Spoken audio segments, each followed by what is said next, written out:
Repetiram o experimento dezenas de vezes e todas as vezes que eles repetiram acontecia exatamente a mesma coisa. Na hora que eles desligavam o campo magnético, que é o que segurava as partículas, elas caíam. Que fantástico. Então tá obedecendo a relatividade. Então com isso não tem mais motor antigravitacional. Só ficando triste. Tristeza pros da ficção científica. Eu vi outro vídeo seu falando sobre o telescópio que comprovou a existência. Que na primeira foto não tinha aparecido o James Webb, né? James Webb, não tinha aparecido as galáxias no início. E aí um monte de gente falou, tá vendo? Não sei o quê. Tá vendo? O que o pessoal tava falando com aquela primeira foto, as primeiras imagens, e agora o que mostrou, sacanas? Então vamos lá. Que inclusive foi usado aqui. Foi usado aqui, né? Aqui em cima dessa mesa aqui, ó. Aqui, na época você não estava maromba, ainda tinha vários... Lembra? Um monte de frango aqui. Tinha, exatamente. Um monte de fritura aqui. Exatamente. Então é o seguinte, cara. Isso é muito legal para vocês entenderem como funciona até o James Webb. O James Webb, ele olha para uma galáxia. A primeira coisa que o cara faz é um negócio chamado fotometria, que é tirar uma foto. Entendeu? Tirei a foto da galáxia, eu consigo medir algumas coisas daquela galáxia pela imagem. Tá, pessoal? Pela imagem dela. Qual é o problema? Quanto mais distante a galáxia, essa medida vai ficando muito imprecisa. Principalmente o quê? Principalmente a idade da galáxia.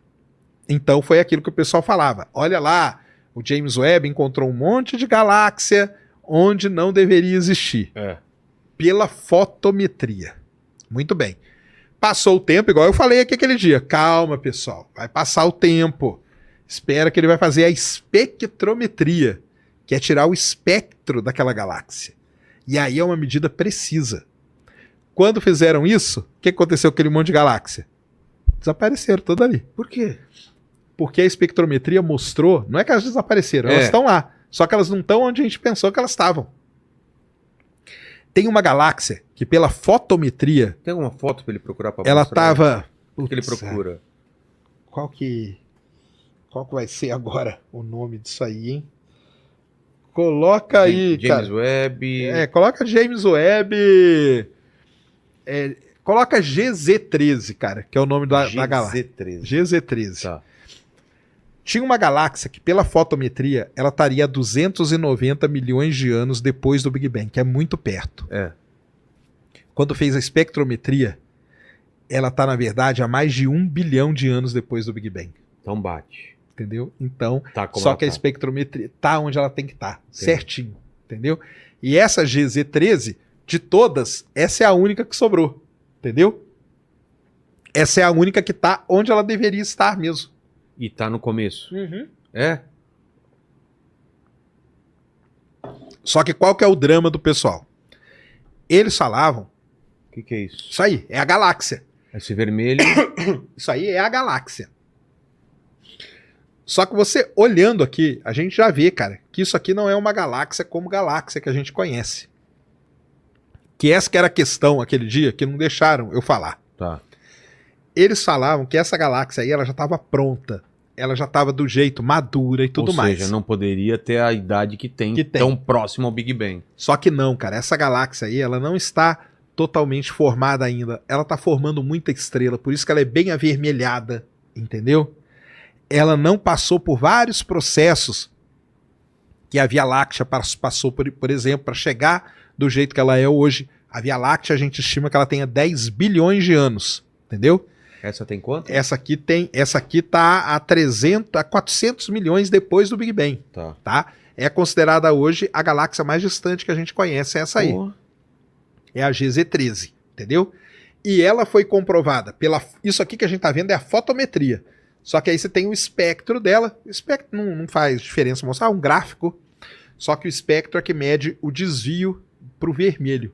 E esse desvio pro vermelho que dá a exata idade dela. Então, por isso que eu falo que na astronomia, na geologia, você não pode só ver uma imagem. Porque uma imagem, ela pode dizer algumas coisas, mas ela não te diz tudo. Quando você vai lá e faz a medida, aí sim que você vai saber o que está acontecendo. E aí foi o que aconteceu com ela. De todas aquelas lá, só ela que sobrou. aonde ela devia estar mesmo, entendeu?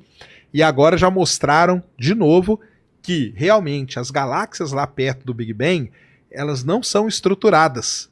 Para elas estruturarem, passou um tempo aonde devia estar mesmo. Então não tem nada do James Webb refuta o Big Bang, nada. Mas ainda pode aparecer mais coisa ainda? Tá em análise? Pode aparecer mais coisa. Não, cara, ver mais coisa, isso aí é certeza que ele vai ver. Certeza. Certeza. Porque a gente tinha até então o Hubble, 2 metros de espelho. Agora a gente tem o James Webb, que é 6,5, cara. Então, assim, lógico que ele vai ver mais coisa. Ele vai ver coisas que a gente não imaginava que ele ia ver? Vai ver também. Mas aí o lance é a interpretação, a explicação que nós vamos dar para isso, né? Então, o que o pessoal tá estudando é isso aí. Mas então tá, por enquanto, tá tudo dentro da... O James Webb tá indo em que caminho? Ele tem uma direção? Não, ele fica orbitando um ponto do espaço, que a gente chama. Isso chama é bom? Ponto de Lagrange. Isso é excelente. Por quê? Porque ele tá sempre... Porque ele tá protegido do calor da Lua, do Sol e da Terra. E ele, para ele funcionar bem, ele tem que estar longe de qualquer fonte de calor. Porque ele só funciona no infravermelho. Entendeu? Entendi. E aí ele tá no ponto certinho, fica a 1,5 milhão de quilômetros de distância da Terra.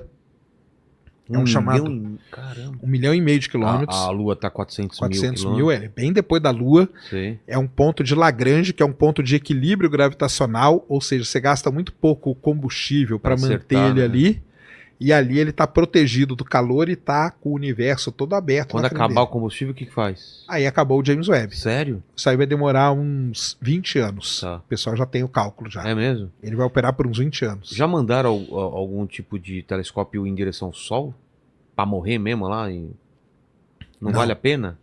Ou algum tipo de Não, coisa? mas já mandaram perto, né? Tem uma missão da NASA aí, chama Parker Solar Probe. Ela passa muito perto do Sol, cara. Muito perto. Ela passa tipo 5 milhões de quilômetros, coisa assim, entendeu? É muito perto do Sol. Muito mesmo. Para estudar, eles fazem ela passar na coroa solar. Nossa. É um negócio impressionante. Impressionante. E o que a Lua pode ainda ter de coisa a ser descoberta lá? Você acha que